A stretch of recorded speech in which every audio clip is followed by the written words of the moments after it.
Welcome to our guide on navigating a B2 tourist visa after an ESTA denial due to prior travel to restricted countries. First, we will set the stage by explaining why ESTA is denied and what that means for you. Next, we will map out the B2 pathway, including documents, interview strategy, and what consular officers look for, especially for younger applicants. Then, we will walk through common pitfalls, including the risk of pre-booking flights before a visa decision. Finally, we will test your knowledge with quick quizzes and wrap up with key takeaways so you can move forward with clarity. Now, let's begin by previewing today's agenda. In this agenda, we will cover the reasons ESTA is denied, how to shift to a B2 visa, the special considerations for young applicants, how to prove strong ties, a practical documents checklist, common mistakes to avoid, interview tips, and short quizzes to reinforce learning. Next, because this is a sensitive legal topic, let's start with a quick disclaimer. This content is educational and not legal advice. Policies can change, and every case is unique.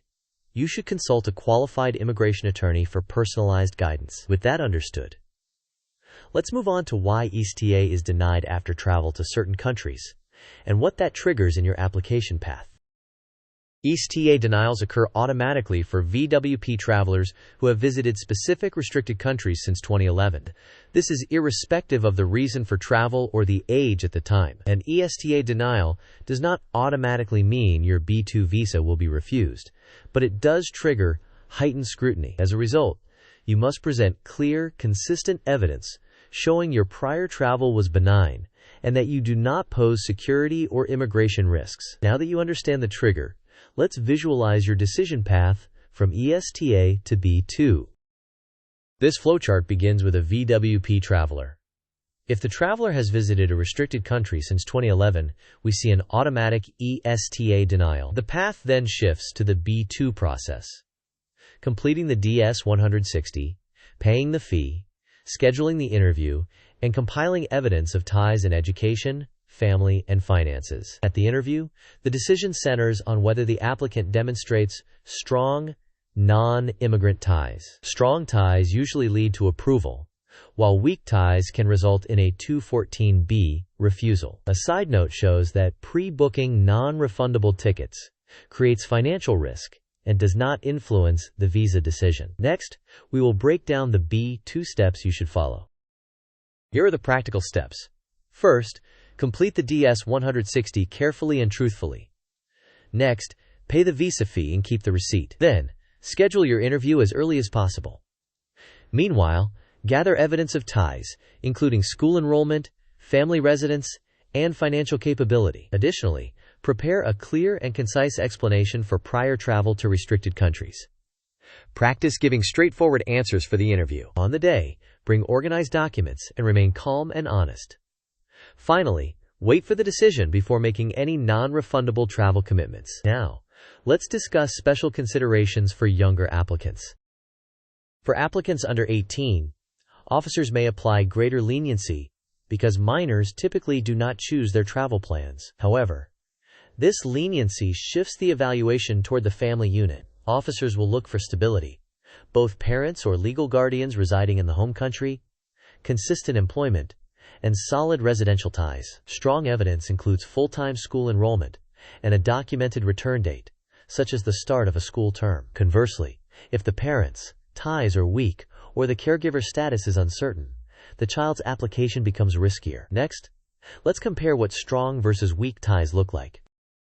On the left are indicators of strong ties: documented full-time study, stable parental residence and employment, adequate funds for travel without working in the U.S., a clear itinerary with a return date, a compliant travel history, and consistent information across documents and interview answers. On the right are weak ties: lack of current or future study documentation, parental instability, unclear or insufficient funding, open-ended or one-way travel plans, problematic history, and contradictions. Now that you know what strong ties look like, let's build your documents checklist. This checklist organizes your evidence. Educational ties include proof of current and upcoming enrollment. Family ties include documents showing that immediate family members reside and have status in the home country. Financials demonstrate that the trip is affordable without working in the United States. Purpose of trip materials: clarify your travel plan, prioritize refundable bookings or itinerary drafts. For past travel to restricted countries, include benign contexts such as family visits, academic programs, or humanitarian purposes. Finally, compliance history shows that you respect immigration rules. Next, let's visualize your ties in a mind map. This mind map places strong non-immigrant ties at the center. The education branch includes current enrollment, proof of a future term, and exam schedules. The family branch shows parents residing in the home country and potential caregiving responsibilities. Financial ties include savings, sponsor support, and steady family income. Social ties cover community activities and memberships. Property ties include a lease or ownership evidence. Finally, a definite return date, such as a school or job start, reinforces your likelihood to return. All documents should be recent and consistent across your application. Now, let's cover common mistakes to avoid. Avoid locking in non-refundable flights or hotels before receiving the visa decision. This is financially risky and does not influence the outcome. Keep your interview answers concise and factual, rather than long and defensive. Ensure consistency across your DS-160, supporting documents, and what you say in the interview. Avoid proposing trips that are too long for your financial means or conflict with your obligations at home. Finally, prepare a clear, benign explanation for your past travel to restricted countries. Up next, let's test your understanding with a quick quiz. Quiz question. Should you book non-refundable tickets before your B2 visa is approved? Options are A. Yes to show confidence and a clear itinerary. B. Only if prices are low but cancel if refused. C. No. Wait for the visa decision first. D. Yes, because consular officers consider sunk costs. You may pause the video now to think about your answer. We will discuss the correct answer in the next section. The correct answer is no. Wait for the visa decision first. Booking non-refundable tickets is financially risky and does not influence the visa decision. Instead, use refundable options or present a tentative itinerary. Next, let's look at a typical application timeline to set expectations. This timeline starts at week 0 when you realize the ESTA denial and commit to the B2 route. In week 1, draft the DS-160 and begin gathering documents. In week 2, pay the fee and schedule your interview. During weeks 3 to 5, compile evidence and practice interview answers. Week 6 is typically the interview. In week 7, you may face administrative processing or receive an issuance decision. From week 8 onward, you receive your passport back and only then make firm travel plans. Next, let's cover practical interview day tips. On interview day, provide clear, brief, and factual answers. Open with your strongest ties, such as ongoing study, family residence, and financial readiness. Keep documents organized in labeled folders to retrieve them quickly.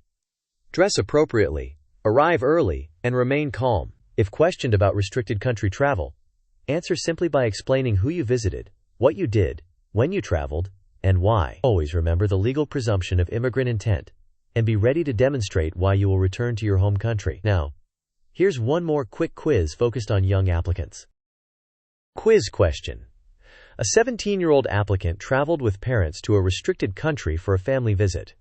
What will the consular officer likely focus on most? Options are A. Punishing the minor for the trip. B. The minor's family's stability and non-immigrant ties. C. Whether tickets were prepaid. D. The length of the U.S. vacation only. You may pause the video now to think about your answer. We will discuss the correct answer in the next section. The correct answer is the minor's family's stability and non-immigrant ties. Officers may be lenient toward minors and therefore focus on the family unit's stability, including parental residence, employment, and the student's return to school. Now, let's consolidate the key points you should remember. These are the key takeaways. An ESTA denial routes you to the B2 process and raises the level of scrutiny. Your central task is to overcome the presumption of immigrant intent with strong, well-documented ties. For minors, the focus shifts to family stability and clear evidence of returning to school. Do not pre-book non-refundable travel before a decision. Keep your documents organized, maintain consistency, and answer concisely. Next, we will summarize the journey and close with final encouragement. In summary, recognize why ESTA was denied and quickly transition to the B2 process. Construct your application around strong ties, education, family, and finances, with documents to match. During the interview, be concise and consistent. Make non-refundable bookings only after approval. With thorough preparation, you can reduce anxiety and improve your chances of success. Finally, here's our closing note and a quick call to action. Thank you for watching. If you found this helpful, please like the video, share it with friends who might need it, and subscribe for more clear visa guides. Post your questions and experiences in the comments so others can learn from them as well. See you next time.